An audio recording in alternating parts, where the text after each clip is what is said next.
fidèles auditrices et auditeurs. Alors comme ça, on pensait que la tech mondiale n'allait pas vous donner de nouvelles. Mais votre fidèle serviteur va vous prouver le contraire. Et moi je pense que la question elle est vite répondue.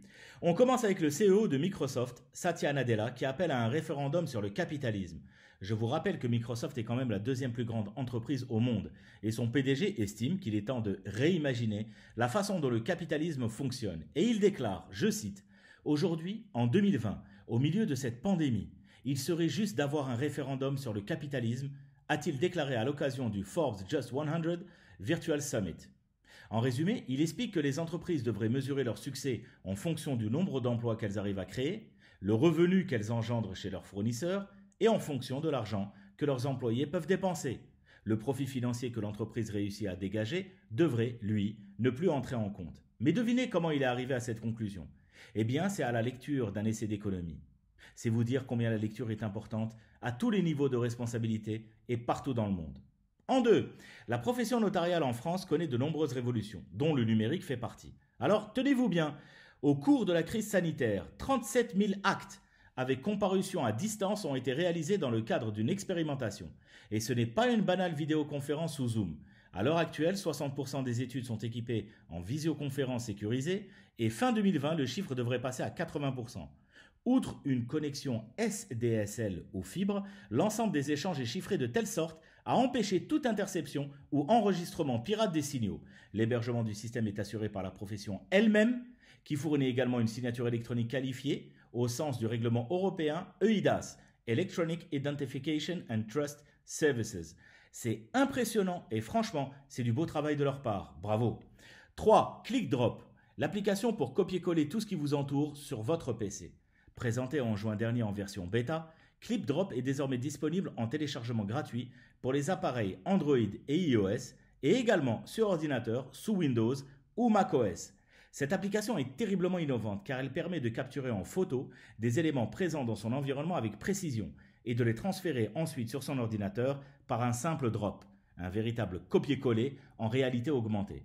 Une fois l'élément capturé, vous pointez votre smartphone vers l'écran de votre ordinateur et vous placez votre élément là où vous le souhaitez. Grâce à la connexion entre les deux appareils, l'élément apparaît sur votre ordinateur comme par magie. C'est un truc de fou.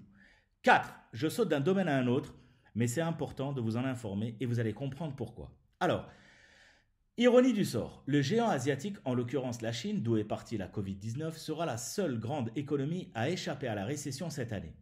Même si son rythme de croissance est bien plus faible qu'en 2019, plus 6,1%, après un plongeon inédit depuis la fin de la révolution culturelle au premier trimestre, l'économie chinoise se redresse progressivement grâce à un solide plan de soutien des exportations qui sont étonnamment résilientes. Pour preuve, ces dernières ont encore augmenté de 9,9% en septembre sur un an, selon les données douanières publiées mardi dernier.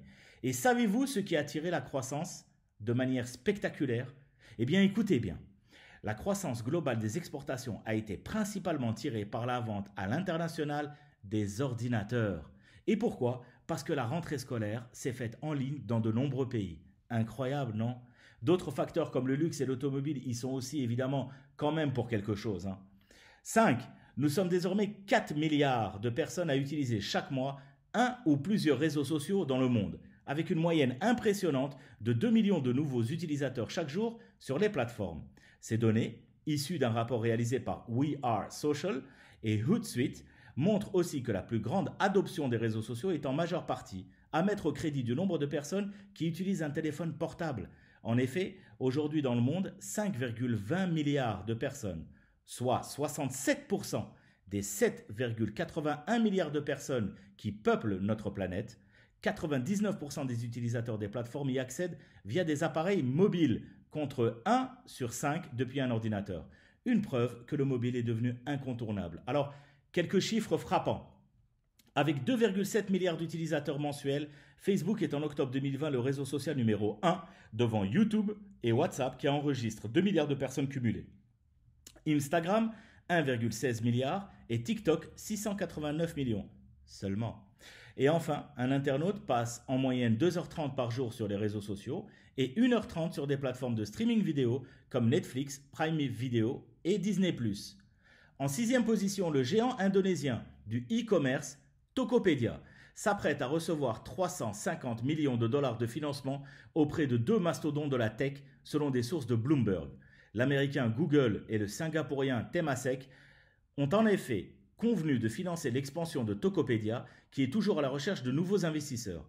La licorne indonésienne, pourtant soutenue par SoftBank et Alibaba, ambitionne d'atteindre un financement de 500 millions à 1 milliard de dollars, alors qu'elle a déjà levé 500 millions de dollars en juin 2020.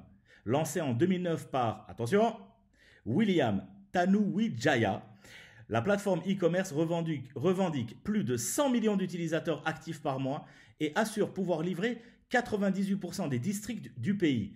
Alors que, attention, écoutez bien, l'Indonésie représente un défi logistique avec plus de 17 000 îles réparties sur son territoire. Et pour finir, en Algérie, le secteur des TIC détient la part du lion dans l'ensemble des opérations de paiement électronique dans le pays, pour le début de l'année 2020, de janvier à avril. En effet, le paiement électronique en Algérie a servi à la réalisation de 728 394 transactions en nombre, tous secteurs confondus. Dans ce volume, on y retrouve 680 000 transactions effectuées dans le domaine des télécommunications. Ceci couvre le rechargement et le paiement des factures de téléphone et d'Internet, détenant ainsi 93,34% de la totalité des transactions. Il y a encore beaucoup de travail à faire, mais ça reste intéressant de voir comment même chez nous, et avec toutes les difficultés, ça commence à prendre et il le faut pour nous, pour nos entreprises et surtout pour nos entrepreneurs. Ce petit point de presse de l'actualité numérique est désormais terminé et on se donne rendez-vous la semaine prochaine le même jour et pas à la même heure. Prenez soin de vous, merci et évidemment, saha moloudkoum.